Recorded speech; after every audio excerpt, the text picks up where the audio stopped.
The UFC ended the pay-per-view era last week. And this week, we are ending the era of the ESPN.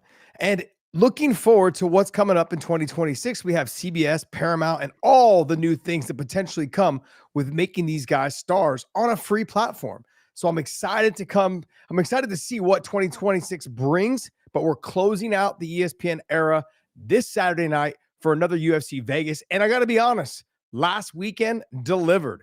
Every fight was fantastic. There was a couple in there that were knockdown dragouts. There was a couple that were great trades. They were the slobber knockers back and forth. And that main event delivered from beginning to end, high level competition. You had Merab and Peter Yan that just came out and let it all hang out. It was a spectacular fight at 135 pounds for the title. I guess the question is, who's next? But my man, Podcast Dave, is joining me tonight, and I'm solo. But we're heading into the holiday season. There's my man right there giving me the fist bump, right? He's doing that Jersey store stuff. All right. So, look, we're going to close out the year with a UFC Vegas, and it's going to be Brandon Royval versus Manel Kape. I think this is going to be a spectacular fight. Manel sometimes has sometimes he doesn't fight to his potential, or he kind of dictates the pace of the fight and just doesn't let it hang out. But I think in his dance partner in Brandon Royval, he's going to bring it out of him. He's going to really pull the fight out of Manel Kape. And I think this fight right here has the potential of being probably a fight of the year candidate. Manel Kape, he will be in there, and he's fast, explosive. He's got power. He's got a little bit of wrestling, okay? And he doesn't use it as much as he used to earlier in his career. But, man, is he explosive. He is fast, and he's got big power when he lets it go. But Brandon Royval's got a granite chin. And he showed in his last fight with Joshua Van that, look, man, he's willing to stand in front of you and trade shots. So I'm looking forward to seeing how Brandon Royval gets himself back on track against somebody who's very elusive, very fast. He has great footwork, and we'll probably try to keep this fight on the outside and just jump in and jump out like he's been doing for most of his career in Manel Kape. Brandon Royval, though, is somebody who will push this pace, and he will try to really break Manel Kape's cardio and break his will. He's going to push him around, try to get into those clinches, try to actually fight him at range. He's going to do a little bit of everything, but he will get in there and push him to the point of like, hey, man, are you going to stand in front of me? Or are we going to trade? And I don't think that Manel Kape's going to be able to do that. Kape is somebody that he will go ahead and like get into the mix a little bit, but only when he's leading the dance. If you make him fight off of his back foot, if you make him feel uncomfortable, he's not the same fighter. And Brandon Royval has a tendency to make fighters feel that way. But I guess the question for myself is, how is Brandon Royval coming off of his loss? Is his confidence what it was going into the Joshua Van fight? Is he going to be able to set the tempo and the pace? Is he going to use his height and his reach to his advantage? Is he going to fight inside a phone booth? How is he going to fight this fight? And that's one of the questions that I have, for this main event. Is how does Brandon Royval fight Manel Kape after he lost to Joshua Van? Will he fight the way he fought? Because I felt like he didn't fear Joshua Van. I felt like he thought, okay, you're shorter, you're not as long. Sure, your boxing's good, but you don't kick as much. Like I have all the tools and the weapons, and I fought the better guys. You're the younger fighter. He went out there and showed him no respect, basically, in a respectful way. He just said, look, I'm not going to let you push me backwards. I'm going to push you backwards. And in that process, he ran into some big shots. And I thought that I went back and watched that fight tonight. And man, that fight was close. It was good. It really came down to that third round and how Joshua Van was able to drop him at the end. That kind of solidified that round. It was a good round, though. It was a good fight. I look at Brandon Royval, though, and I think to myself, dude, you've got all the tools. You're right there. A big win over Manel Kape puts you into that, like, hey, and you didn't get set back so much because now Joshua Van is the champion, but that puts you right back into that conversation of potentially a title shot. So if I'm looking at the rankings here, you've got Merab, who's dropped down because he lost the title. You've got Umar, who's at number 2. You've got Sean O'Malley at number 3. We all know that they have a thing for Sean O'Malley. We all know that Sean, I don't know if he's a huge draw or not, but he's one of the biggest draws, especially in this weight class.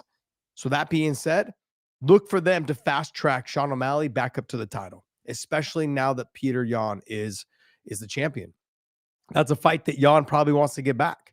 And Jan's already been made it public and saying in his post-press fight conference, why don't you let Merab and Umar fight, and then I'll fight the winner. Let those guys rematch first. And then he'll probably take Sean O'Malley if Sean O'Malley is able to get past Song Yadong. But there's other fights that are available in there as well. I mean, you've got other guys that are further down, but we're not going to get into that right now. There's so many other fights that potentially could happen, not for the title, but other fights that potentially could be made that are just knocking on the door as well. But I look at Brandon Royval. I mean, he's dropped Brandon Royval. Royval. Did he drop? Yeah, he's not on there. Wow, he dropped out. Oh, sorry. You're looking at 35. He's at 25. Oh, that's right. Sorry, I am looking at. Why am I looking at that? Sorry, I was like, wait a second. Yeah, so look at Brandon Royval's at number 2. Sorry, Alexander Pantoja is at number 1. I was getting the fights confused. Sorry about that, guys. Brandon Royval at number 2. Tatsuro Taira. Taira's gonna probably leapfrog because Pantoja is out. But let's talk about. I'm sorry, I'm all over the place right now. But Royval and Manel Kape.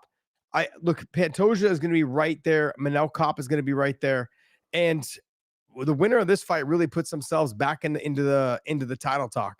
And I look at Brandon Royval; they're going to want to run that fight back.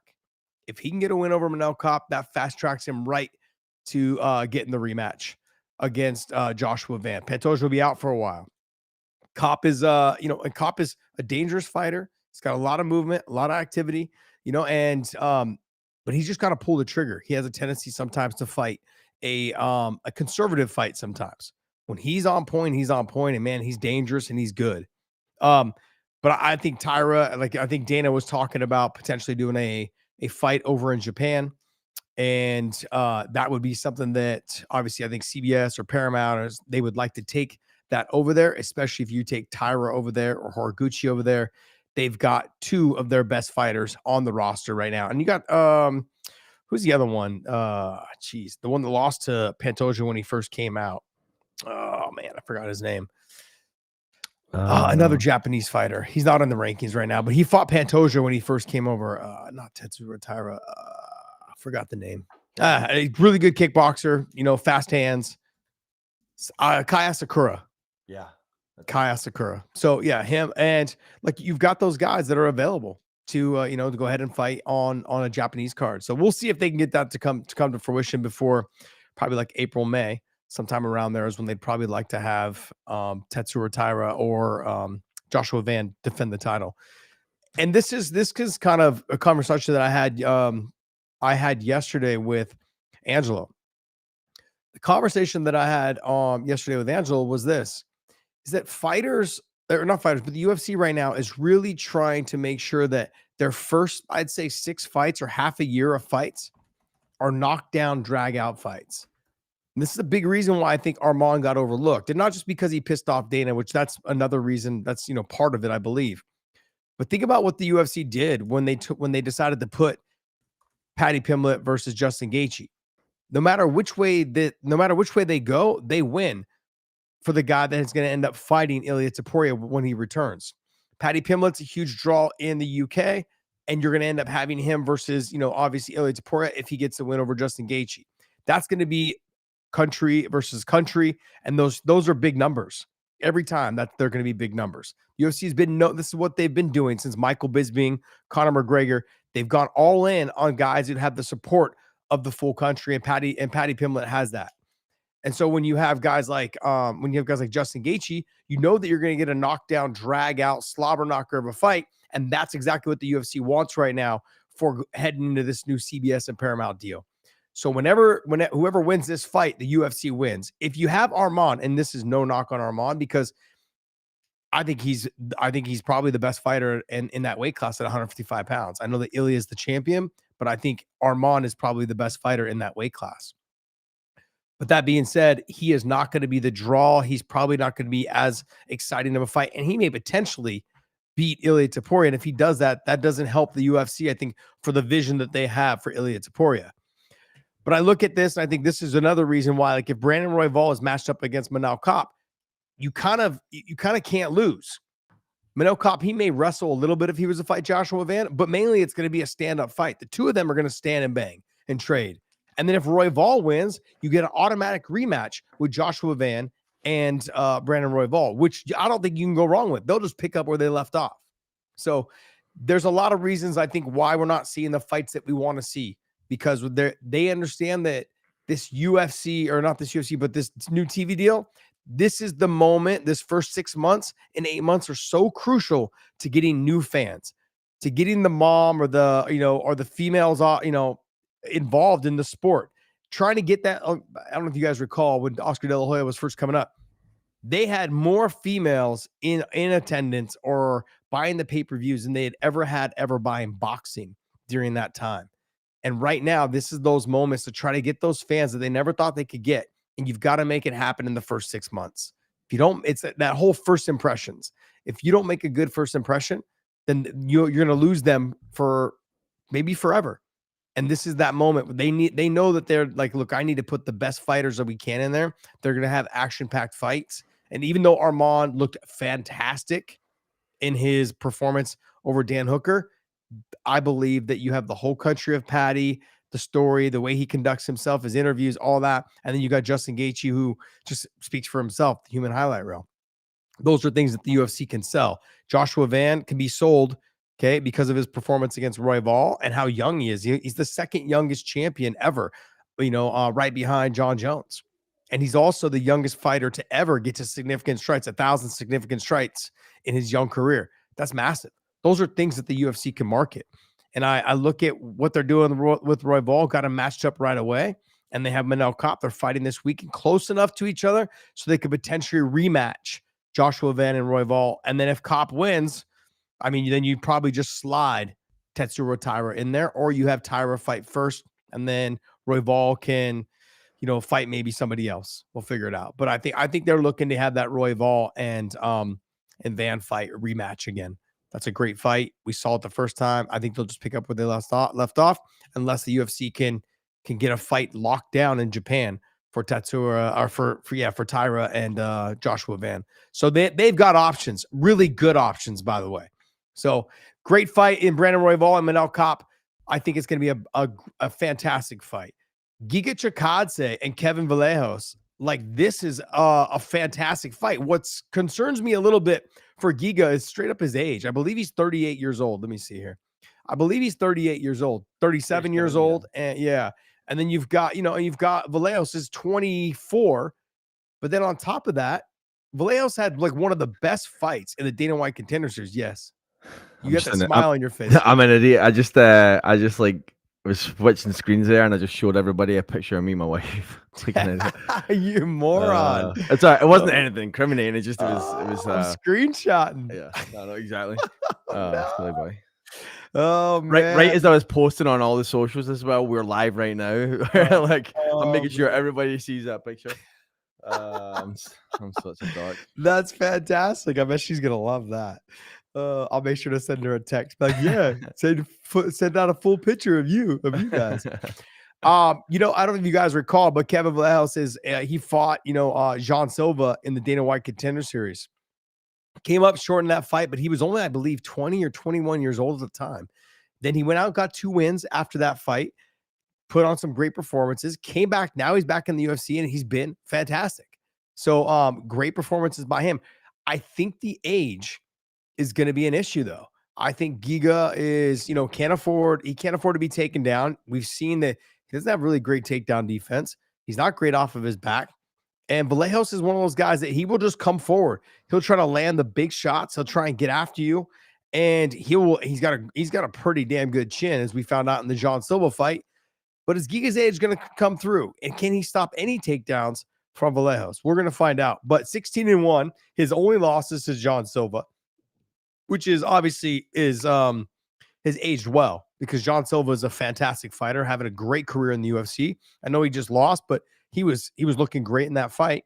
Not the first round, but the second round he was looking good, and then it was all over. But I look at Kevin. I think I believe he's 24 years old.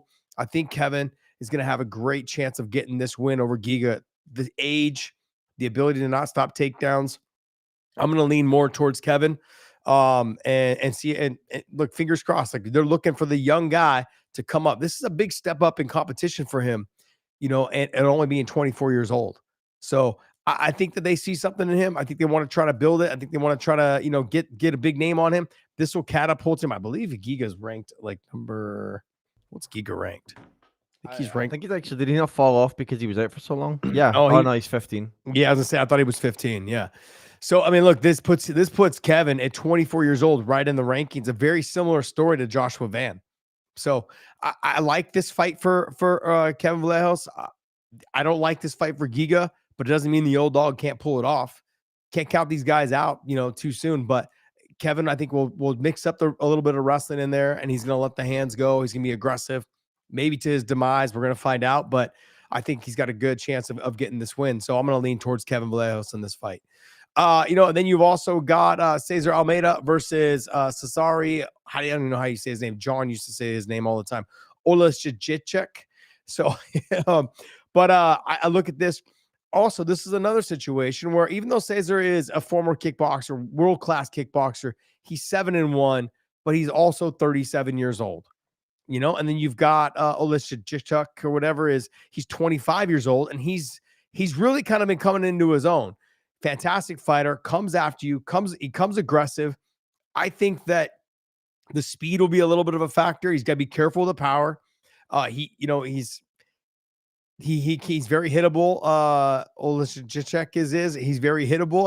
I know I'm butchering that name, but don't hold it against me. So, but Almeida though is somebody who stays tight with his defense. He is hittable as well. He's not fast. He's not explosive. He's pretty technically sound. But he's very hittable.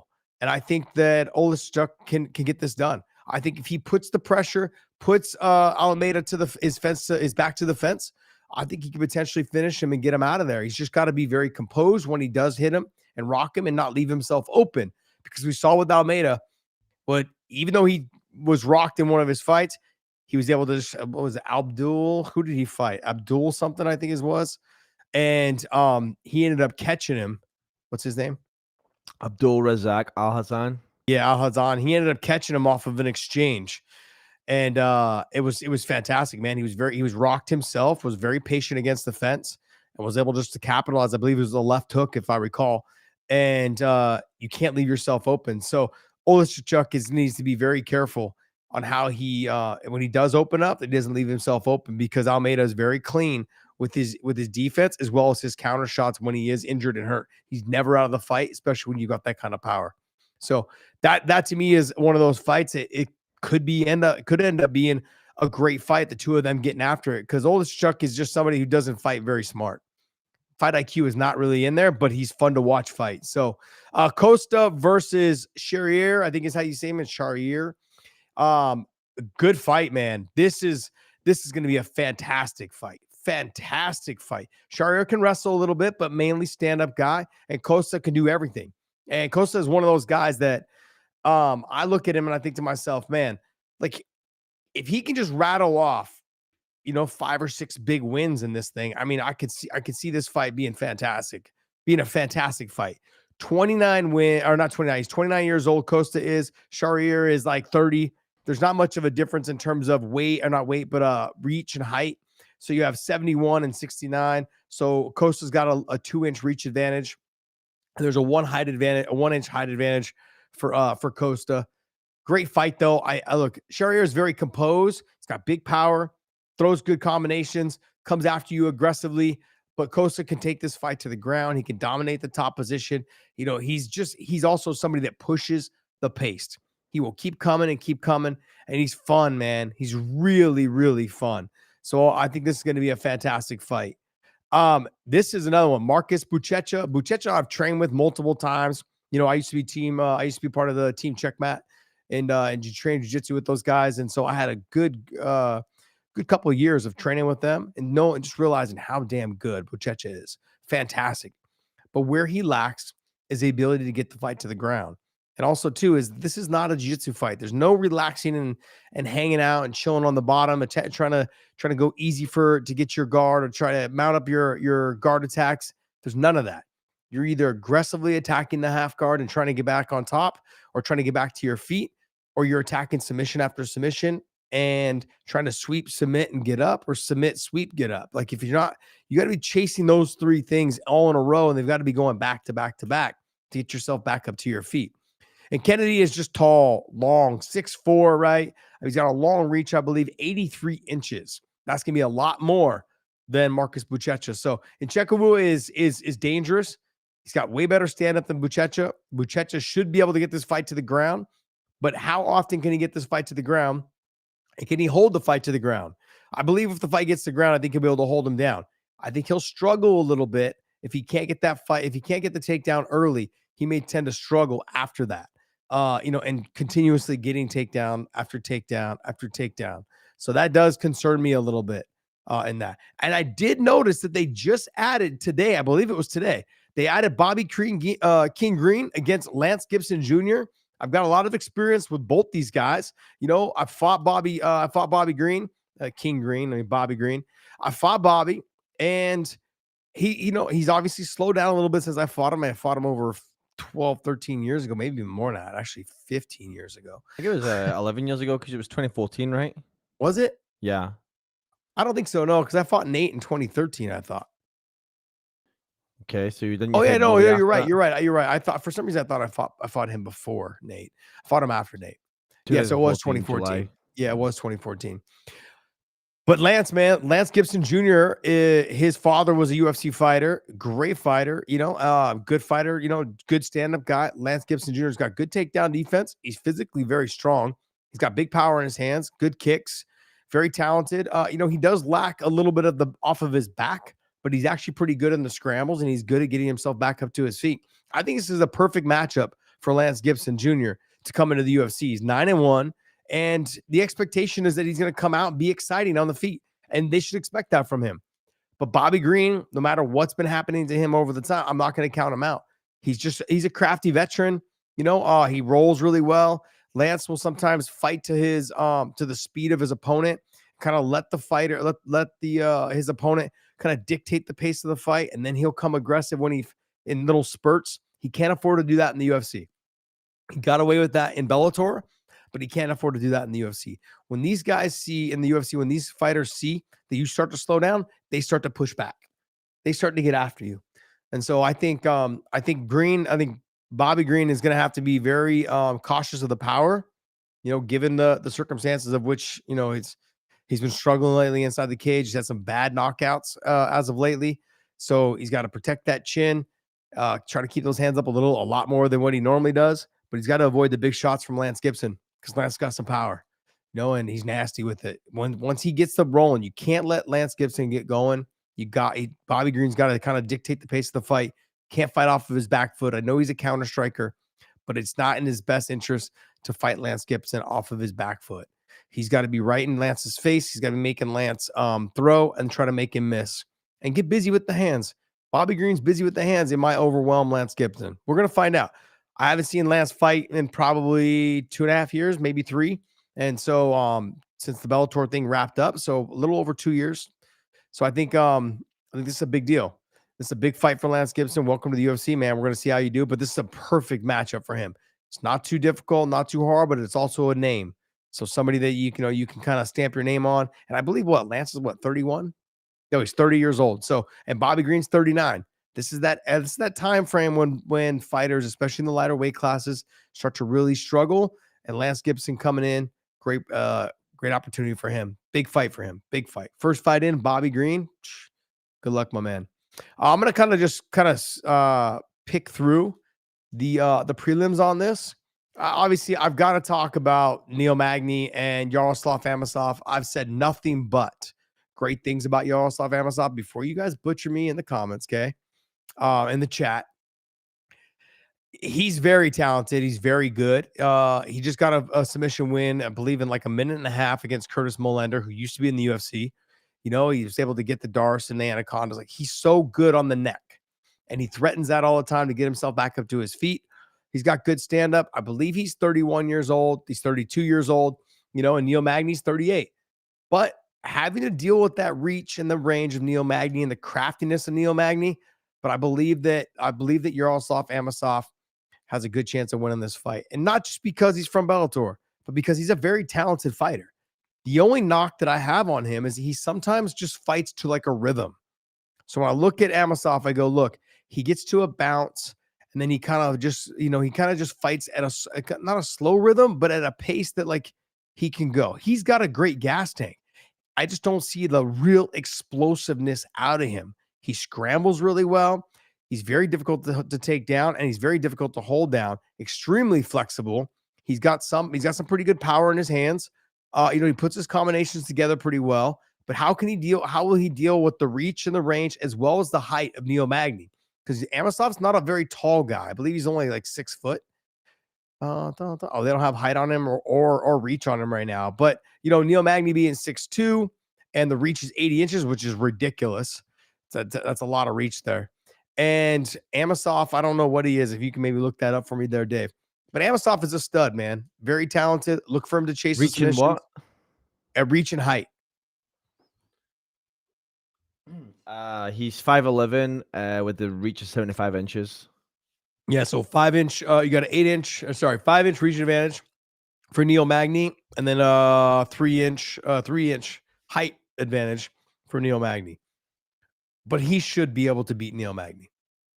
He's got all the tools and the weapons. And what scares me is that he's only had one fight, I believe, in the last 2 years. Can you look that up? I think Amosov's only had one fight in the last 2 years.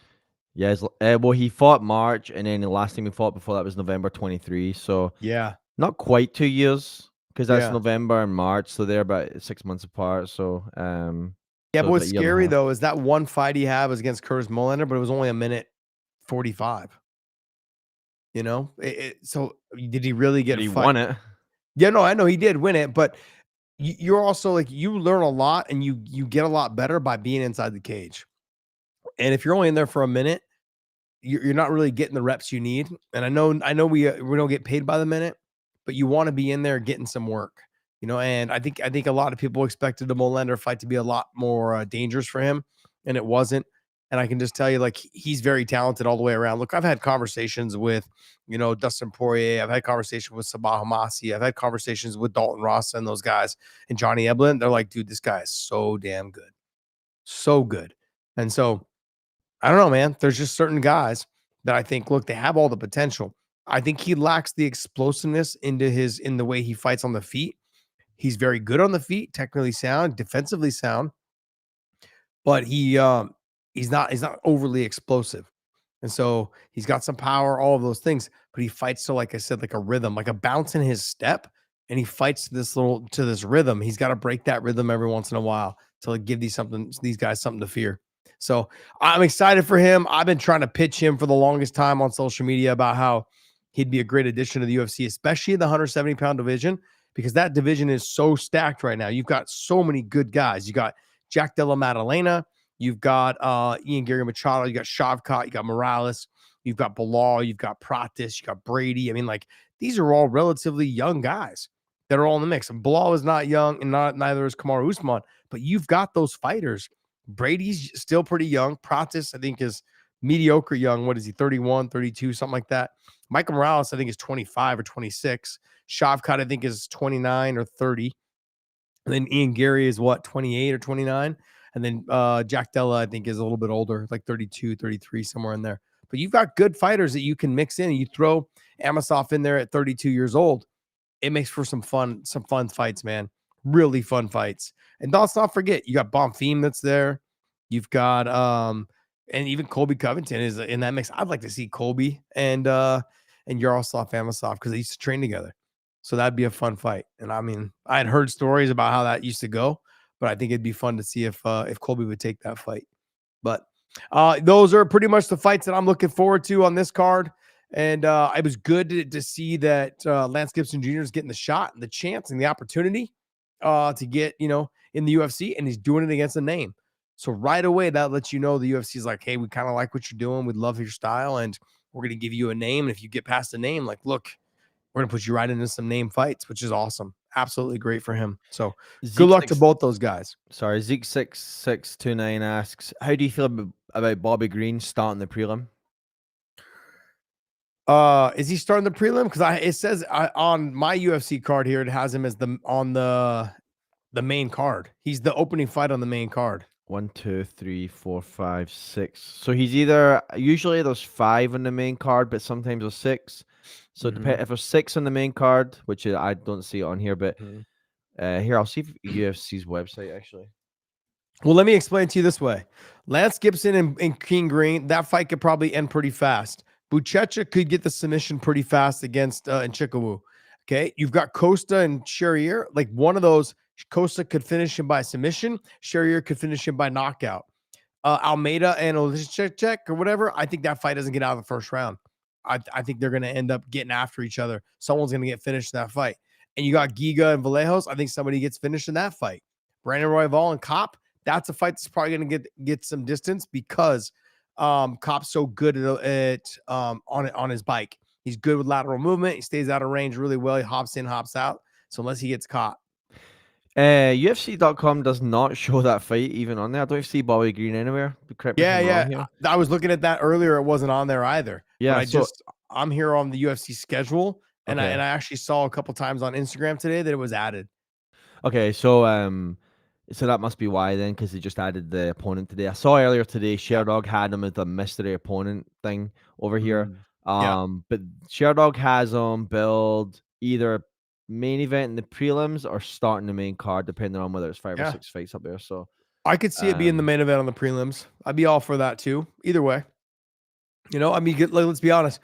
Marcus Buchecha is a talented grappler, but I mean, he lost his UFC debut, and then Nchikwu is more of a tall, long, lanky stand-up guy.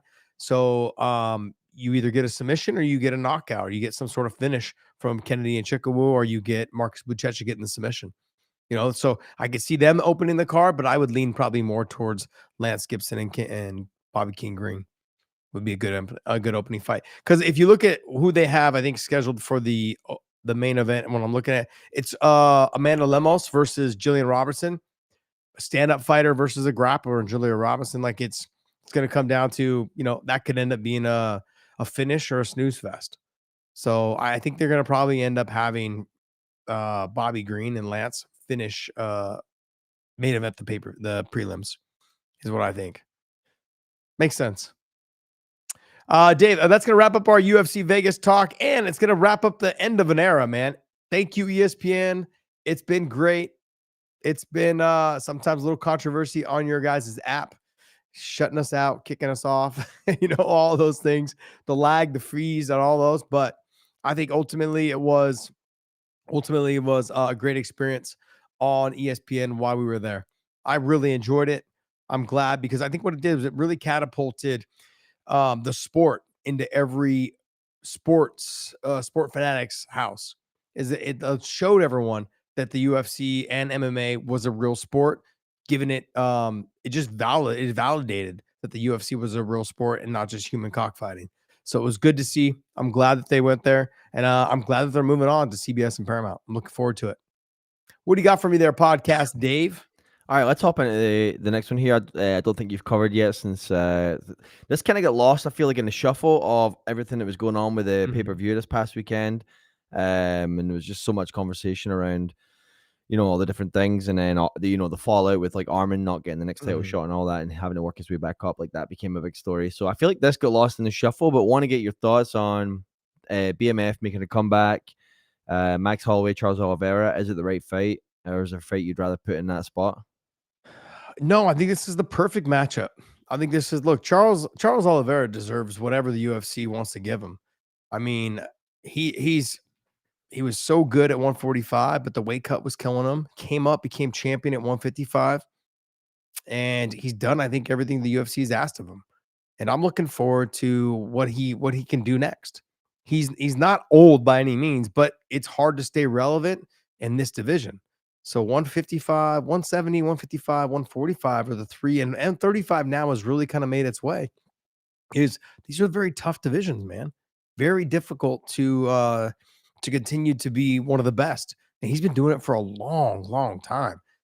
Max, I think they're doing this, with Max because look, Max is another guy. Like he's like a Charles Oliveira and a Dustin Poirier. Like he lays it on the line every single time. He does everything that he possibly can to keep the UFC happy. And not to mention, he delivers for every fan. That's what we want. I can't figure out, like, whatever they want to do with Max and Charles. You got to give them the respect. I love everything about this fight, and everyone. And I know that there's always people like, oh, this is a fake belt. This is it. No, man.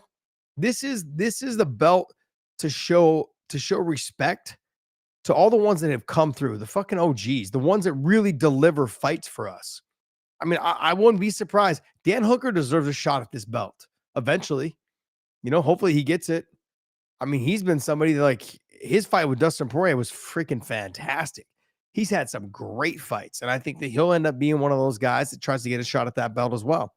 So there's other fighters, but Dan Hooker's one of the ones that just, I look at him like, damn, like you're one of those guys.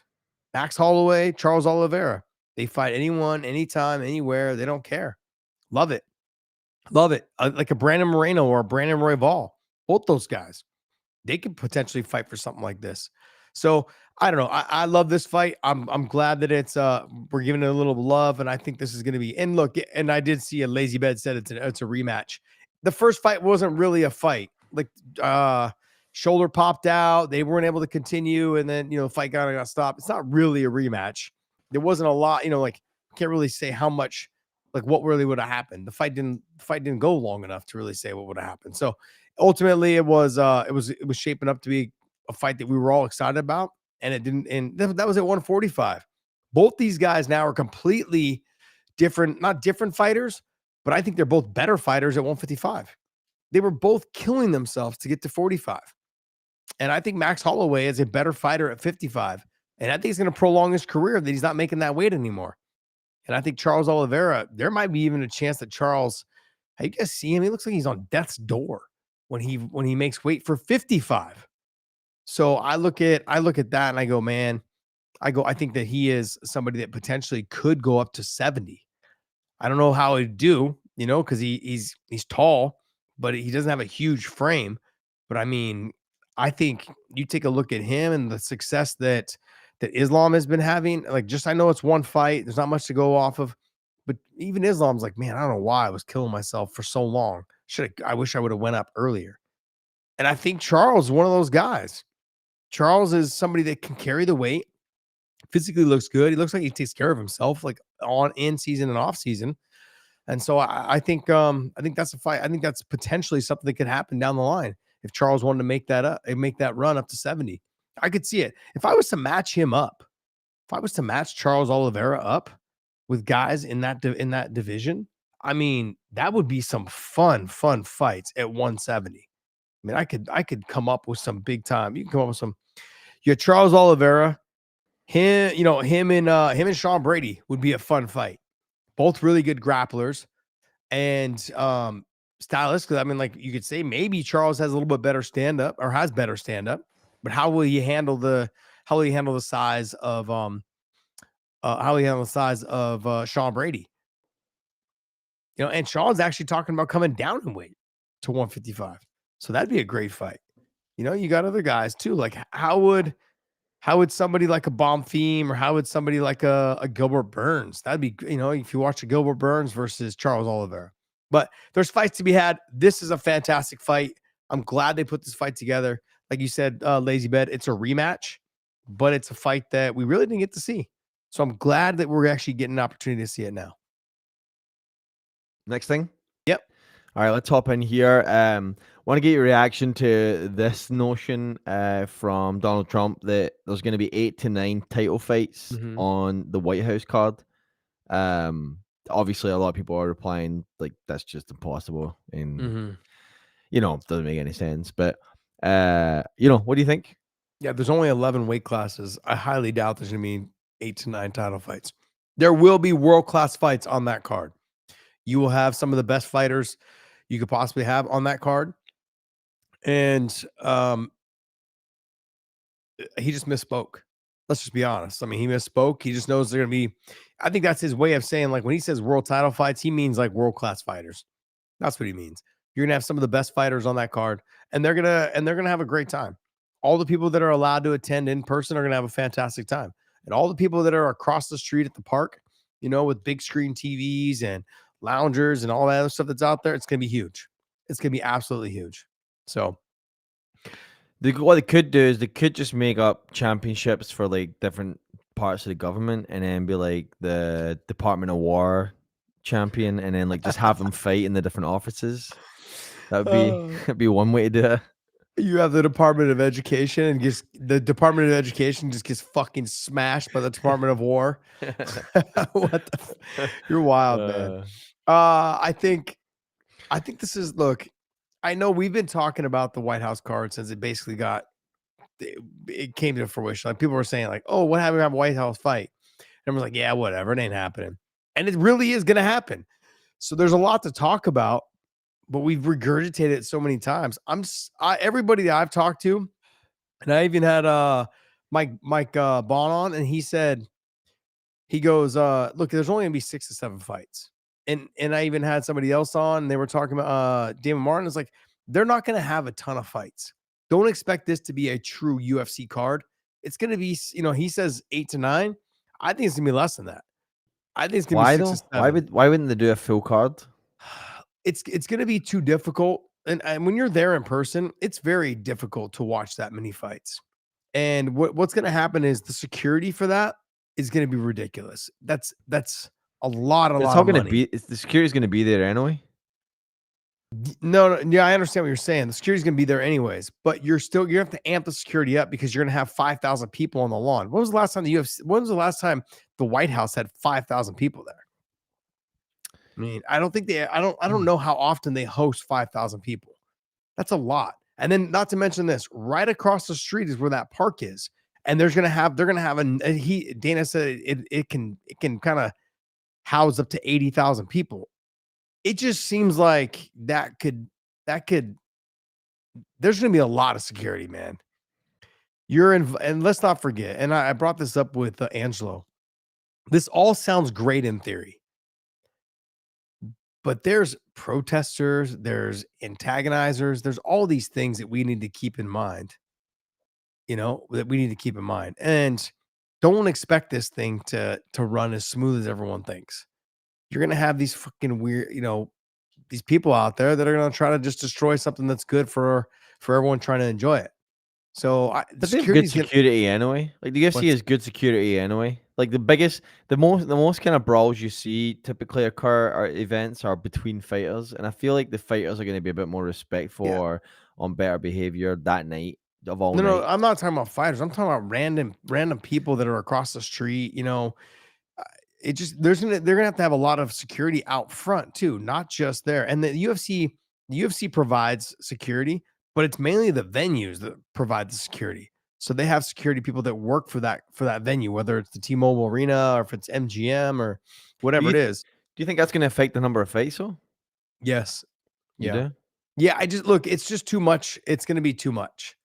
They're going to want to get this fight. The card's going to be like, and also too, I just had Rich Chow on. If you guys haven't checked out that interview, check it out. It dropped this morning. Rich and I talked, like, the relationship that we used to have with CBS.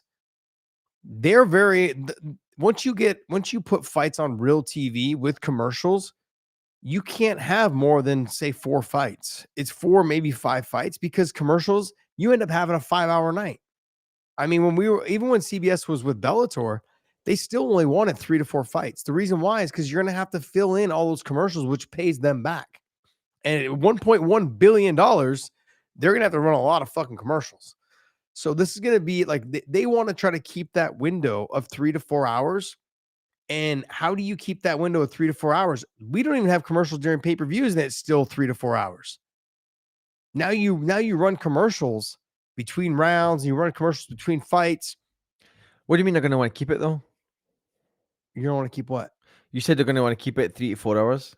Yeah, they're not going to don't expect because it's on CBS, they're going to run it longer than 3 to 4 hours. People lose interest. But you don't think a White House UFC cards? No, I'm not just talking about White House. I'm talking about all their cards. I just think this card right here for sure is only going to have 6, 7 fights because of security, the dangers of having so many people there, the activity across the street of, let's just say there's 60,000 people watching it there. I'm going to go low end, 50 to 60,000 people that are out there watching it. You don't know those people. They can come from all over the United States or all over the world to see this event. and could cause problems. It's too difficult to arrange that. It's way too difficult. Security is going to be another. They're going to either have National Guard there. They're going to have, and who's paying for that? That's another thing. Like, that people are going to come out of the woodwork and be like, hey, our tax dollars better not be paying for any of this shit. And the UFC said they're paying for it all, but that's a huge expense. Huge. And not that they can't afford it. I'm not trying to say that. I'm just simply saying, like, these are things to keep in mind. The promotions are in business to make money. Now they'll take a hit on this. They'll lose their ass on this because it's probably a once in a lifetime. But this is one of those events that there's a lot that goes into the details of this. And so I think they're only going to have 6 to 7 fights. 8 to 9 sounds good. But it's an investment, right? Like it's like the return on investment for this is bigger than the cost of like a Conor McGregor to main event it. Okay, but that's my point is how much are these commercials going to pay? Like, think about what they pay for. Not just commercials. I think eyeballs, because I think like you draw new eyeballs. Like ESPN drew new eyeballs. The one-off ABC cards like draws new eyeballs. Free TV, White House UFC card. Like, there's no question it draws new eyeballs to the number is worth. Yeah. Oh, absolutely. Absolutely. That's what I was saying, though. I said, like, the fact that it's gonna be on CBS is going to draw in like the females that never watch fights. It's going to draw in the random person that's like, I'm not paying for the pay-per-view, even though it sounds good, and I can't make it to my friends. Now they're going to sit down and watch it. But where you lose people is when you have a free event and it's like 4 hours or 5 hours, and they're not really fully invested into like a fighter. Like how I am into my Kansas City Chiefs. I'm going to watch Super Bowl, the whole thing all the way through. Buffalo Bill fans, if they're in the AFC Championship, they're going to watch the game all the way through. And you're not going to lose them over commercials. And those commercials are going to pay, $4 to $6 million for a 30-second or a minute long commercial. How many of those can you fit in without losing your audience? That's where there's a fine line. And so TV is very difficult that way. It's not just about, oh, we're at the White House. That's cool. You may be able to lock them down for the White House card for the 3 to 4 hours, which is fine. But you can't do that. I don't think you're gonna be able to do that every single time. So they're gonna have, and plus it won't be on CBS. I think CBS will always have, 4 to 5 fights, and that's it. I think maybe just 4, because you'll end up those cards with all the commercials will end up being 5 hours, 4 hours, and CBS has never been known to do that. They've always said, like, no, let's keep this thing to 3 hours. We start to lose interest. People start to lose interest when it's free. They'll just turn it off. I'll watch it later, or I can watch it another time. It's free. I didn't have to pay for it. So they're not fully vested if they're not paying for it. Again, just think like a one-off card like this, like none of that applies. This is the exception to the rule. I would agree with you on that, but I don't think they're going to have more fights just because of that. It would not miss more fights. So like, I think the normal number of fights. I mean, look, in this card right here that we're having on Saturday night, there's only 11 fights, I believe. Yeah. I mean, so what's the normal? Like, normally it's 14 to 15. Yeah. I think like 5 on the main card, 6 on the prelims is kind of like a normal night. That's a lot. That's a long night. That's a long night at the White House. I think it's gonna, like I said, I think it's gonna be 6 to 7. I'd be surprised if they did 9. I really would. So do you think just like a main card, or do you think like a main card and a couple of prelims, a shorter main, like a smaller main card? Like, what do you think? I think it'll be a split. I could see if you wanted this. I know I'm gonna walk into this. If you did 8, it'd be 4 prelims and 4 main card. I could see that. I guess I could go as far as that, the 8. But I think it's gonna end up being like 3 prelims. And then you're going to have 4 on the main card. So 6 to 7.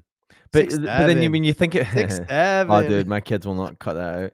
When you think about the caliber of like who, because let's be honest, there's guys there's only a certain number of people there's only like certain people you're gonna put on this card, right? You're not putting anybody on this card, right?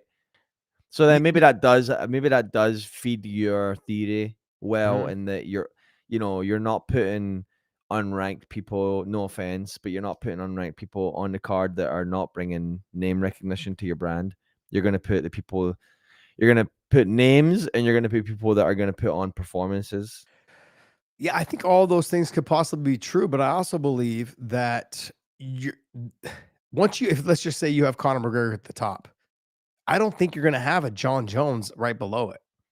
I don't think you're going to have an Alice Pereira right below it. I think you're going to have a lower level, but not lower level, a lesser draw, but you're going to still have a top level fight. Let's just say you have like a Marab versus Peter Yan again, right?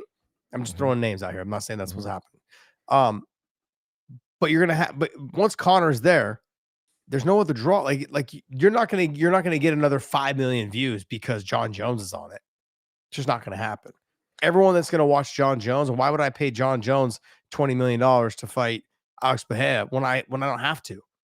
I'm already budgeting for so much for security, and I'm already budgeting so much for service, like everything. Maybe it won't be like I think there's only 2 or 3 people though that really fall into that category, right? Like it could be Conor McGregor, and then it could be because if let's say Conor fights Chandler, let's say that fight happens. But then it could be I'm trying to think of like who your okay. So look, this is the way I see it. If I think it's gonna end up being Conor. Okay, let's just say it's Conor. Conor and Chandler. Let's just say that. Okay. Right. Then right after that, I think it's gonna be Ilya.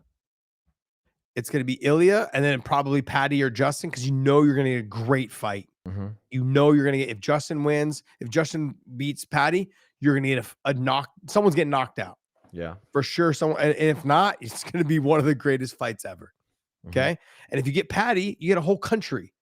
You get the British guy, you know, you get the UK, whatever guy from the UK, you get the guy who's fighting from Spain, but you know, has Georgia heritage. Like you have all that. Like you can build that. Ilya's a big draw.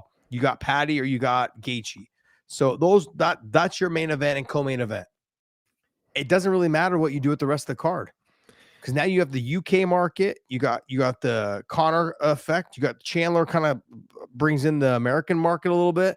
You got Ilya from Spain, he's got Georgian, like heritage. Like you have all these things that connect a bunch of different countries that will get people to watch. And then you stack it with other guys. You stack it with fights like that are not title fights, that are not 5 rounds, but you stack it with guys that you think that you'll get finishes. Who are fighters that you think will look to get finishes that have big power, that will go out there and lay it on the line? Like that's you fill the next 2 fights or 3 fights up with those fighters. That's what you do. I mean, I'm trying to think off the top of my head who I could go ahead and match up. It's surprising that Max fights in, when did we say Max fights in March? Because Max is a guy you'd think would be 100% showing up for that.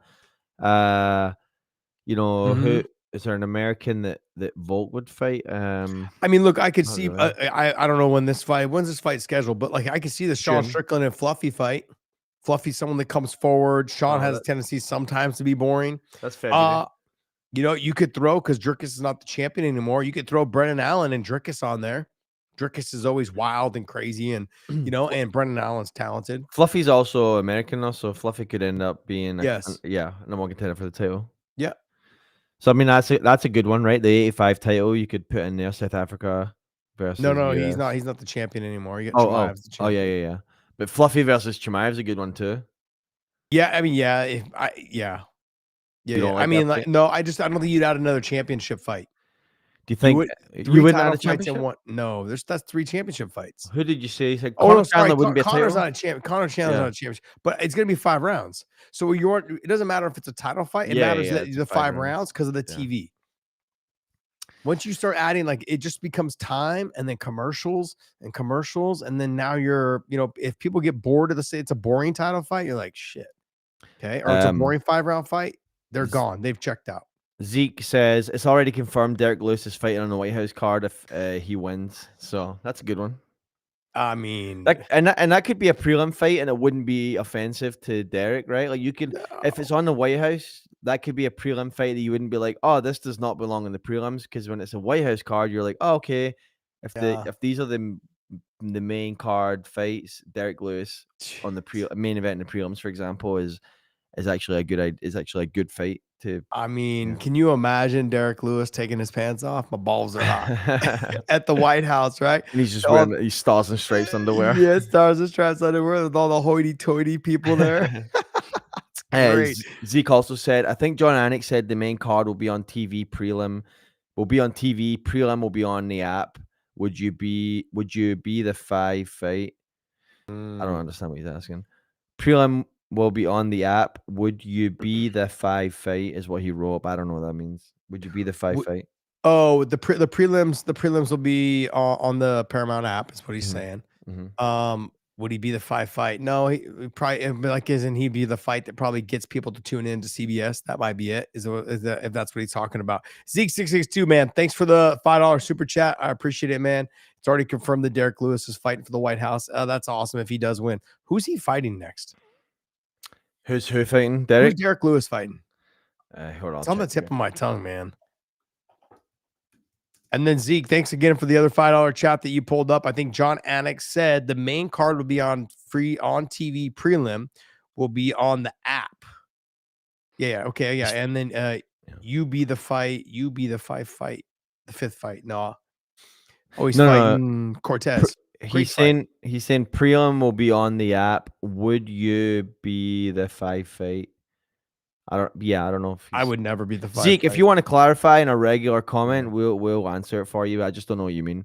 He's fighting Waldo Cortez Acosta. Yeah, that's a great fight, man. Great fight. And when's that fight scheduled? This one's on January 24th, so coming up. So Derek's good time after that. Yeah. I mean, heavyweights, man. It's not like they have to cut weight. They go straight to McDonald's right after and just fucking bow down. They don't care. No, right? Derek goes to Popeyes. Yeah, right. Popeyes. Like people don't realize when DC was fighting in heavyweight, we'd go to like autograph signings and like appearances for the UFC. This dude's fucking 2 weeks before the fight drinking fucking mojitos and eating sliders, and I'm like, I'm over here not starving, but like I'm eating chicken and rice. I'm eating I'm eating salmon and rice. I'm like and broccoli and shit. This dude's over here enjoying himself.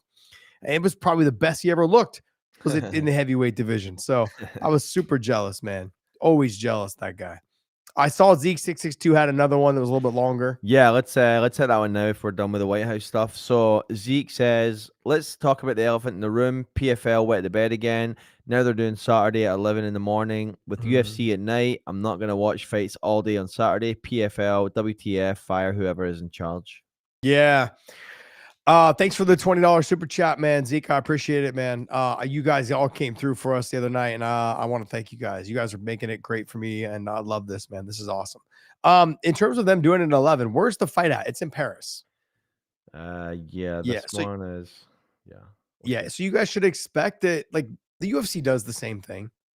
I think it's best to do it this way based on the fact that you don't want your fighters. Like remember when Leon, I believe when he lost. He was fighting at 5 a.m. It's just not, it's not ideal. Like if they, you don't want the fighters that are there locally to be fighting at 5 a.m. You don't want the fighters coming in to be fighting at basically it's like midnight. So both fighters are inconvenienced to make it happy, for this fight to happen at say 6 or 7 o'clock or 8 o'clock at night. It just doesn't make sense. Have them fight at a time where both fighters actually will perform well. You also have a tendency sometimes to get shitty ass fights when you're having them fight at 4 a.m. and 5 a.m. or 3 a.m. because they're not sleeping. They're not acclimated to that time change. I would rather have the best fights. And if I can see the best fights at 11 a.m., I'll watch the best fights at 11 a.m. And whatever's best for the fighters.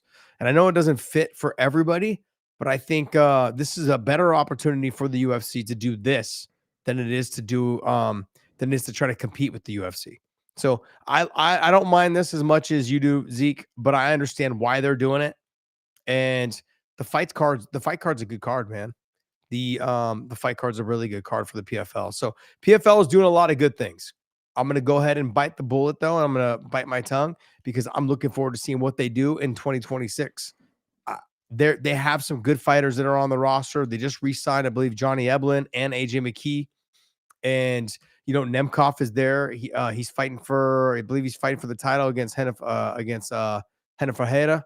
And then you've got Usman, who's fighting before Ramadan against Alfie Davis. There's some big fights and some good fights coming up. So I'm looking forward to what they can do in 2026. They've gotten away from that ridiculous format, and hopefully they'll stop talking about how their cage is smart because it's retarded. Okay, let's just be honest. The cage is retarded. Like, stop telling me how smart it is. It's not smart. It never was smart. They just blew off some bullshit and just said like, "Oh, it did stats and all this." Shut up. I'm glad they got rid of that talking point. It was so dumb. And they're moving forward, and they're just putting on the best fights they possibly can with the fighters on their roster. That is, the fight is not complicated. Let's not overcomplicate it. Let's not make it into something. It's two guys or two females that get in the cage and try to win. They try to beat the shit out of each other until someone gives up or someone gets knocked the fuck out. And let's not reinvent the wheel. And that's what they tried to do. And they just threw millions and millions of dollars at it and lost it. Now they have they have a game plan. Let's put the best fights together that we can, and let's try to attract some fans. And that's exactly what they're going to do. I think this is fantastic for them. Did they restructure? Yeah. Are they get rid of the tournament? Yeah, there's no more tournaments anymore. Oh, nice. I didn't know that. Yeah, see? Natural. That's your natural reaction. You didn't know, and I just told you. And look, your natural reaction is like, oh, nice. Because here's the thing. This is what was ridiculous about it and what people couldn't wrap their heads around is I fought somebody in round 1 and I lost, but then I turned around and fought in round 2 and I won. And then because I got a finish, I had more points than the guy that beat me in round 1. So I went to the playoffs and he didn't. It was stupid. It just like fighting, like I said, it's one of those things you move and you move on. They did the fight where you fight and then you move on, and that was their best tournament. It was the one they just had. It was winner moves on. That's the way it should be. Let's not overcomplicate the scoring. And nobody wants to pay attention to that shit. People that watch fighting, we really don't want to spend a whole lot of time thinking. We watch fights just for entertainment. That's it. Like, and that's how people, when they watch sports, that's what they want to do. They want to watch and enjoy it, and that's it. They don't want to have to think. Kind of in this changing of things, the other day, I heard you talking about, I think it was with Angelo, but maybe it was someone else, but you were saying about how the Paramount deal and UFC is kind of like almost monopolizing the space for MMA. And I was just curious because you were talking about how like nobody basically can get TV deals because nobody wants to spend money on MMA promotions that aren't the UFC because like they're not a draw, those promotions or something like that. But Amazon has one FC, right? No, not anymore. Oh, that fell through. Yeah, it's gone. Yeah. Oh, okay. So yeah, then, see, Amazon was on, and then they had one was on TNT. Numbers didn't do well. Like it's not the same. Like the last people that had a real PFL is on ESPN. I want to know, like, they have this year to get through in 2026, but they're going to restructure their deal. I want to know what their viewership is going to be. Like, how well do you think they're going to do with this new format? That's one. I mean, they brought in, what's his name? I think John Martin, who used to be part of like Warner Brothers and or Turner. He was part of one of them. And he basically they brought him in to kind of cut the fat, restructure how they do their business, and also too to get them leading into to a new TV deal. Because he's got all the connections because he's worked in TV for so long.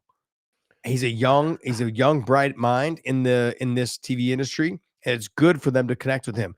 They've kind of they've pushed certain people away, or pushed them outside, and they've let John Martin and their CEO, God, what's his name again? They've let him they let them kind of just take over, and what's his name? PFL CEO? Yeah, what's his name? John Martin?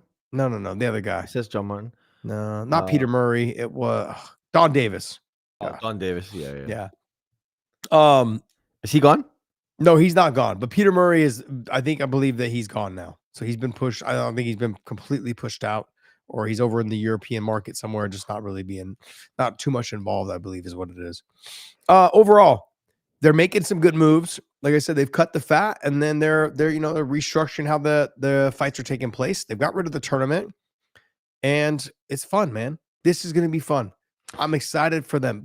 We want to see the best fights. Give me the best fights with the best fighters that you have. I don't want to see anything else. Let's not overcomplicate it.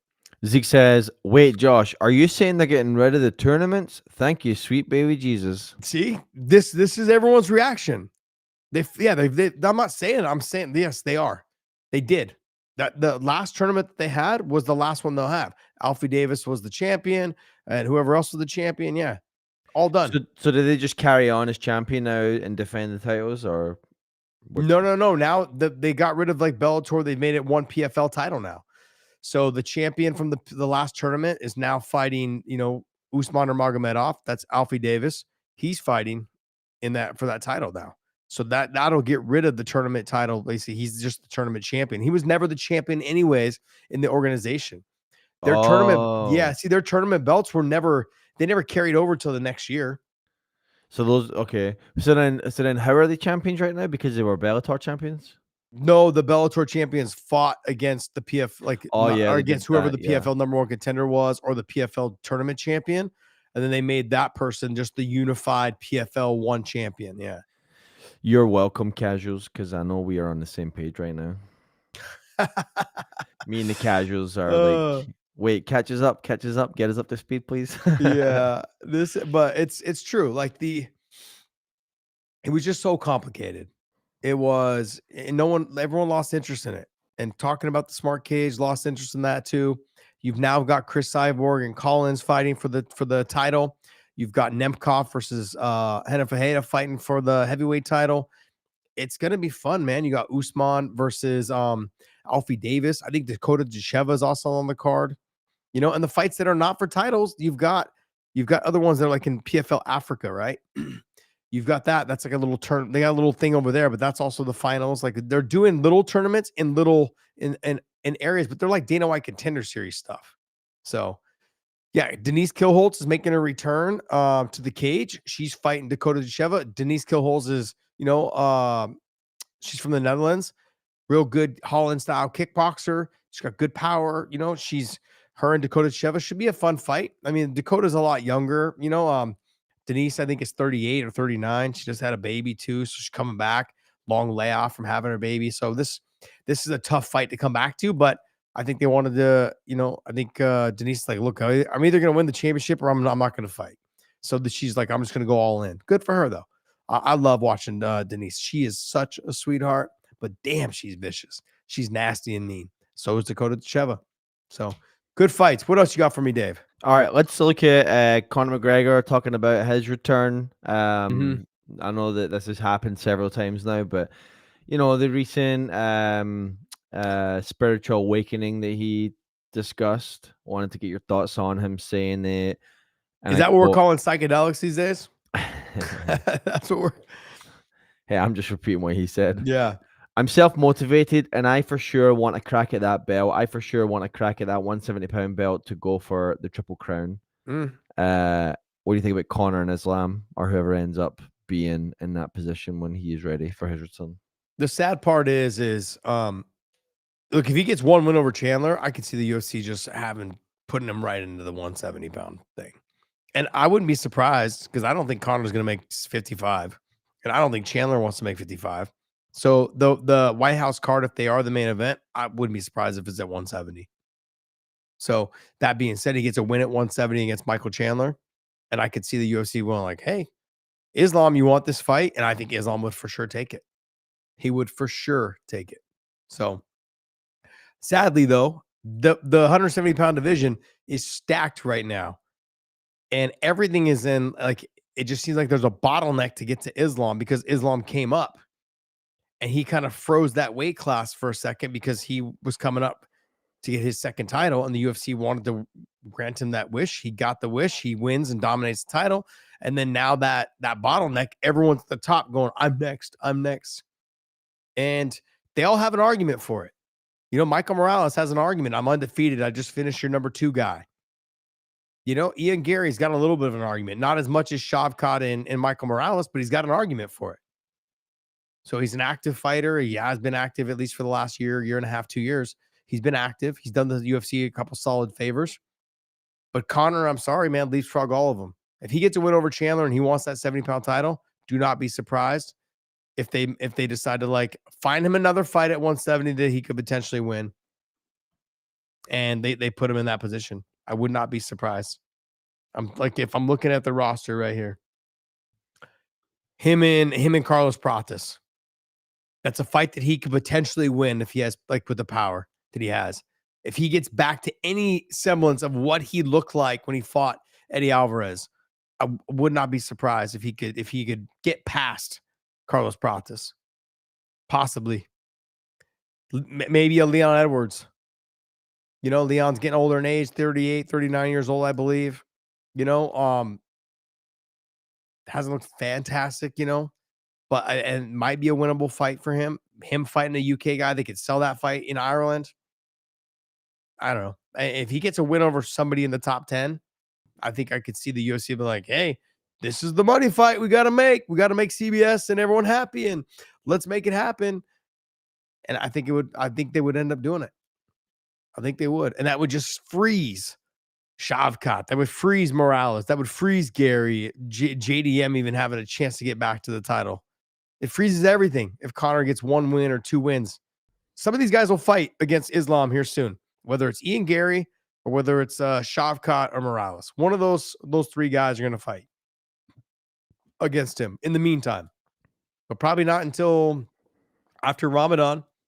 So in March 17th, I think is when Ramadan ends, and then they move on to April, May, and they'll probably have him fight. I don't think they're gonna have Islam on the White House card. You know, I don't think Khabib and Islam's talked about it. It's like, it'd be kind of cool. It'd be great because it's a huge event. But I think, look, I fought at the Playboy Mansion twice, and it was cool. It was great. But you don't also, when you fight there, you don't get to enjoy it. I had like an hour and a half after my fight to enjoy it because you have to be off premises. I can't imagine everyone's going to hang out and party at the White House after the event. They're going to kick everybody off pretty quick. They're going to have them shuttled off back to their hotels. Do not be surprised if people don't get to sit and watch and hang out after they fight. There will be maybe like an hour period where they kind of like wrap up everything, but they're all going to end up leaving. I can't imagine them staying for 2-3 hours after the fight.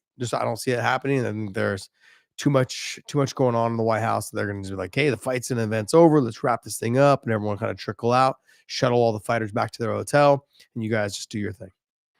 Zeke said, Lazybed says, fun fact, Joshua Van made his professional debut after Conor McGregor's last fight. A kid went pro and won a UFC title in the time he's been away. The man is never returning. Yeah, I mean, I couldn't tell. What was the name that they were saying there where he went? What's the name of there's like the psychedelic that he was doing. Gosh, man, I forgot. DMT? No, it's something else. Ayahuasca? No, what's it called? I think it starts with a D or it's like not. I was gonna say durian. Like that's a chill. It's like a thing. I can't remember. Here, Conor McGregor, real available. Ibogaine? Yeah, Ibogaine. It's like a type of psychedelic, basically. Yeah, Ibogaine. Yeah. How did I get Dorian out of that? Jeez. But yeah, Conor he's still going to end up being a big draw. He's going to sell the fight, win or lose. You know, I think it's going to end up being Chandler, from what I understand. It sounds like Chandler. I can't imagine there being more than I'm going to go 8 fights. I'm going to extend mine to 8 fights. 4 prelims, 4 main card. They're going to wrap it, call it good. I don't think they'll have more than that. I don't think 9. 8 fights sounds good. 4 on the prelim, 4 on the main card. Keep CBS happy.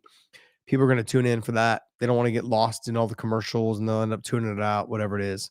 But yeah, we'll see. But I like the fights that we put together, man. Conor and Chandler, Ilya and Justin, you know, and then you probably, you know, or Patty.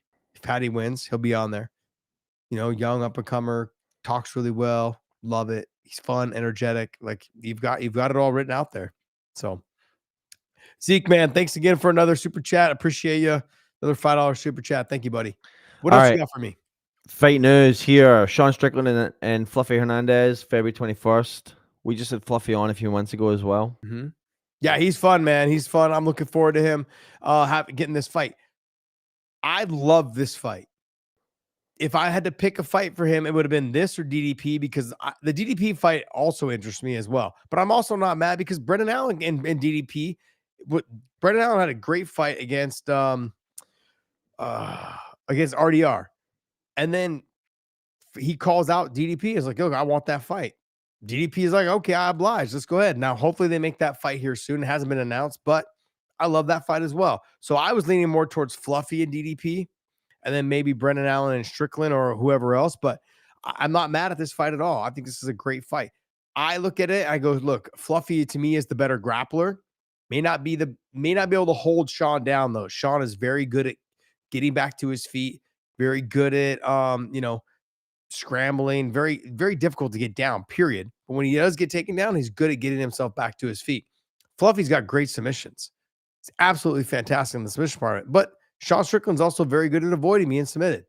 So on the feet, I'm actually going to go with Fluffy. Everyone thinks Sean is going to be able to win this fight on the feet. He has no choice. He has to win it on the feet.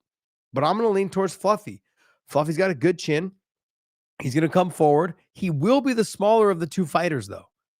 Sean's going to be the thicker, the bigger fighter. But Sean's striking, I think, has started to get figured out by some of these fighters. It's the high knee, the push kick, and then the jab, occasional right hand. Whereas Fluffy's going to rip the body. He's going to come up top, hit the head, and he's going to throw some kicks in there as well. And he's going to threaten some takedowns. And he's going to have a gas tank that really pushes on Sean. I just want to know how much of the size is going to be a factor. Like Sean is going to be physically like the thicker, kind of the more stout fighter than Fluffy. Fluffy, though, it's so weird they call him Fluffy because he's tiny now. But I look at Fluffy and I think, man, he's so talented. He's so good. And he's got the mindset and the confidence right now to beat anybody. He really does. So this is going to be a good fight, though. I'm stoked for this fight. I can't imagine it being a boring fight. I haven't seen Fluffy really in a boring fight. He's just fun. He's fun. And I think Sean has got a lot to prove right now. So I'm looking forward to this fight a lot. What else you got for me, buddy? Wait, what's the date on this fight? February 21st. Okay, February. And is it a CBS or is it a Paramount? It's a fight night, so it's going to be on. Yeah, Paramount, probably. Yeah. Yep. And then we have this fight to me this is when I talk about BMF, the BMF title.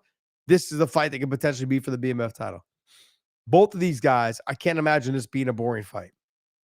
Think of fight of the night, performance of the night, bonus night, like just red panty night, basically, for these two guys. I can't imagine this being a boring fight. Now, the question is, but Benoit Saint Denis, will he stand? Or will he take this fight to the ground after just seeing what Armand did to Dan Hooker on the ground? What Islam was able to do to Dan Hooker on the ground? Dan Hooker's has problems, on the ground. He hasn't gotten any better on the ground.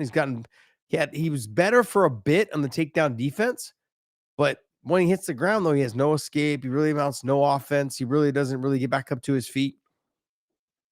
So is Saint Denis going to just take him down, control him, and dominate the top position? Stylistically, though, I would love to see this fight fought on the feet, but I don't think it is. I think after seeing what Saint Denis did to Mauricio Ruffy, after seeing what Saint Denis can do on the ground, I don't see him standing a whole lot. I think he'll stand enough to get in close enough to get the takedowns, threaten them, and then let the hands go a little bit too, come back in, re-answer. If he doesn't get the takedown, he'll just keep trying, but he'll end up throwing some big shots to try to make Dan respect him, but get Dan moving backwards so he can get the takedown. And I believe that he's going to start fighting a little bit smarter inside that cage because he knows that, look, he's got tools and weapons. Saint Denis does. He's got tools on the ground. He's obviously got some power in his hands. And he's got if you guys don't recall his first fight in the UFC, he got fucking destroyed. There was never a moment in that fight where he was like, I'm going to give up. I thought for sure we were going to end up having to bury his ass. He got annihilated in that fight. I thought for sure that's a type of beating that changes your career. And it didn't. He just can't, he's actually been up and he lost to Dustin, but he had a couple good exchanges against Dustin and rocked Dustin. And then now he looked great since the Dustin loss. So this is a fun fight and like I said, the UFC is trying to set precedent right now in this first 6 months. These are the type of fights you're going to get. This is what we're looking to do. We're looking to get as many fans as we can in the opening 6 months or 9 months of this new contract. Because once we get you in and we get you hooked, Then we have fans pretty much for life unless we do something that pisses you off. This is what they have to do on this new platform. They can't for people that buy pay-per-views, that's pretty much all hardcores. You get occasional people that are casuals or that will buy, the pay-per-views, but only because a lot of their friends are like, yeah, man, let's watch the fights. Yeah, there's a big fight coming on, right? Let's watch it. This guy named Alex Bahia, he's got knockout power. He's knocking everybody out. Cool. Let's buy the pay-per-view. Now they can all just sit at home in their own house and watch it without having to go over to their friend's house who's going to pay for it. They're all going to just be probably at home or have a couple people over, have some cocktails, and some beers and barbecue, and they're going to watch the fights together. It's free. This first 9 months will be the biggest time for them to capture new fans. They're not going to put, and I was talking with Angelo about this today, Dana White is not going to take a chance in having wrestlers headline or main event fights. He's just not going to do it right now. He's going to try to put the best fights he can on with guys that have a tendency to stand and trade. He can't afford to lose new fans or viewership coming into this first 6 months. He needs to get them hooked. What else you got? All right. Well, this is wrapping up on this one here. This was an issue that occurred over the weekend with the pay-per-view. Or sorry, yeah, the weekend with the pay-per-view. Jamahal and Joanna Young G-Check got into it. There's a video of them it's hard to understand what's going to really get on there, but Jamal has come out since and made some comments about Joanna and sliding into her DMs and all this. You have a specific take on this, right? So I'll let you roll. Yeah, I mean, I was listening to Jamahal Hill, as Dave likes to call him, Jamahal Hill but I was listening to his video. I listened to Joanna's. Joanna never took blame for it. She never denied it though either when she did her video. She did her video first. And she just talked about her being a confident, strong woman because she obviously can fight. And none of us could put together really what happened. And she kind of left it at that step of where are you going with this? Did you do something? Did he do something? What we never heard from Joanna on what started it. Then Jamahal Hill comes out today and does a video. And he says, look, man, I got to be honest. My girl wasn't even there. He's like, but a while back, I was at an event and, I saw Joanna. So I slid into her DMs. He's like, I'm not going to lie, man. I was trying to hit. I was trying to smash. I'm like, bro, you're making this public right now. And he's like, no, my girl knew that, that this happened and this and that. And he was very upfront about it. I guess Joanna had walked up to him at this event at the pay-per-view weekend, this last weekend, and was like, yo, what's up, man? Where's your girl? Because they had kind of had some back and forth through DMs previously. And I think he was expecting, she was expecting Jamal to come up and start talking to her and then find out he had a girl, whatever it was. So she kind of was I don't want to say trying to punk him, but she was kind of hey, where's your girl? Talking almost talking trash. And then, oh, I'm Polish. We don't play like that. And it became we're real gangsters is what Jamahal Hill was saying. It just got very cringy a little bit. If that's the way it really went down. But I've been around a lot of female fighters, and in the past, female fighters have a tendency to be overly aggressive when it comes to other fighters and their girlfriends. And I don't know why or what it is. So when she started giving his explanation on this, I could see this. I'm not saying this did happen. I'm not saying Jamal's right. I'm not saying that Joanna was in the right. I'm not picking sides in this situation. But I have been around a lot of MMA female fighters, and they have a tendency to be overly aggressive when it comes to other fighters' girlfriends. Especially if they like the fighter, or especially if they had some comfort, if they had some connection with the fighter, they have a tendency to be overly aggressive. They take it personal. you know, and in every fight, and not just females, male fighters too. They are so sensitive. We are all, us fighters are almost all sensitive, whether they're talking about, oh, you know, you lost a fight. And if podcasters talk about a fighter losing, man, that fighter will probably never come on your show. And so um yeah, it's a weird situation, but my take on it is that I'm sure that they'll sort it out. I'm sure this whole thing is nothing. It's a big nothing burger. You know, I think obviously there was probably some cocktails involved, some drinks, a couple beers, whatever it was. You know, there was some drinks involved, and Joanna saw Jamahal, and Jamahal saw Joanna. I was like, "Yo, what's up? How you doing?" He's like, Jamahal was like, I gave everyone hugs, you know, said hi to everyone, what's up, and you know, and Jamahal brought the receipts, man. He showed all the DMs and messages. He was pretty open about it all. And you know, and I guess Joanna was overly aggressive. It's like, "Oh, where's your girl? You know, what's up? Like, where's your girl?" And just kind of made it like, "What are you talking about? Like, what do you mean?" And so, and she said she would say something to her, and he's like, "You know, you wouldn't say shit. Like, you know, I would knock you out if you said that." No way, in no way is Jamal Hill hitting Joanna. And in no way is Joanna going to approach him and like try to fight him. Both fighters, I think, have a mutual respect for each other in that situation. So words were said, things got a little out of hand. And I think Jamal's still scratching his head like he doesn't know what happened, because he seemed like lost and like what caused you to get that upset at me? So, and I think it's just, you know, sure. I think if the DMs were true, and then everything is probably just a little bit a little sensitive over the fact that, like, hey, you were in my DMs, you know, trying to hit me up, and where is your girl? You know, that kind of situation.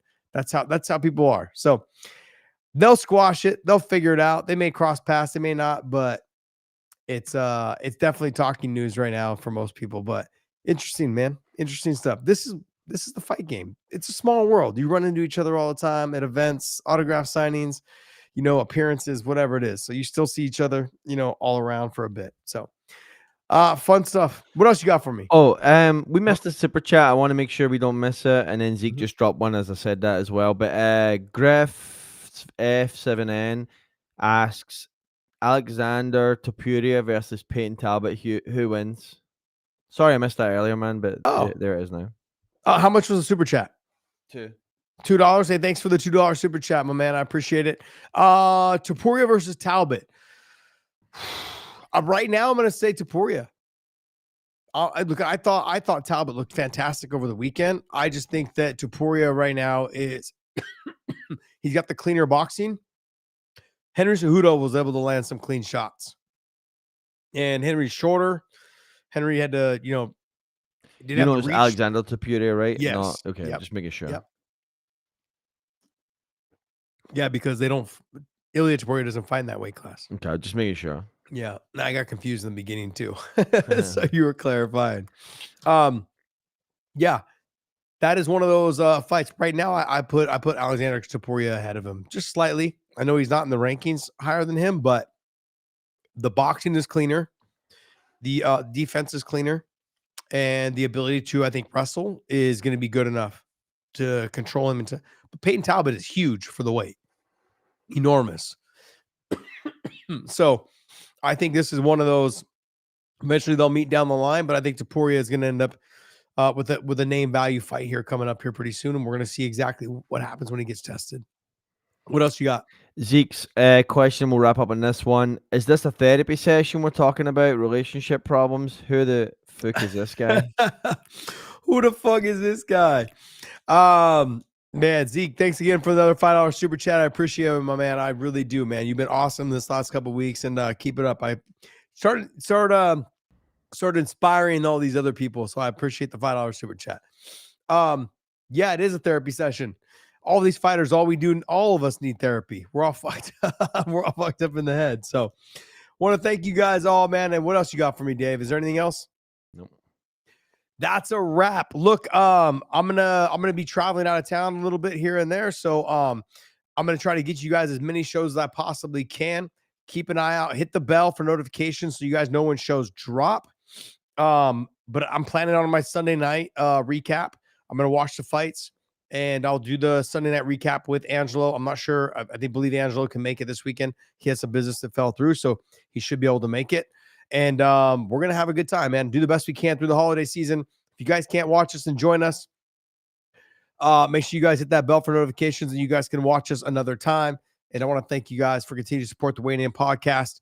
Big things coming up, getting close to Christmas. Everyone be safe this holiday season. Do not drink and drive. I know it's getting close to that time when everyone wants to have drinks on Thursday and Friday for lunch and driving around. So do not drink and drive. Also spend as much time with your family as you guys possibly can. I want to thank you guys so much, as always, for supporting us. And we are out.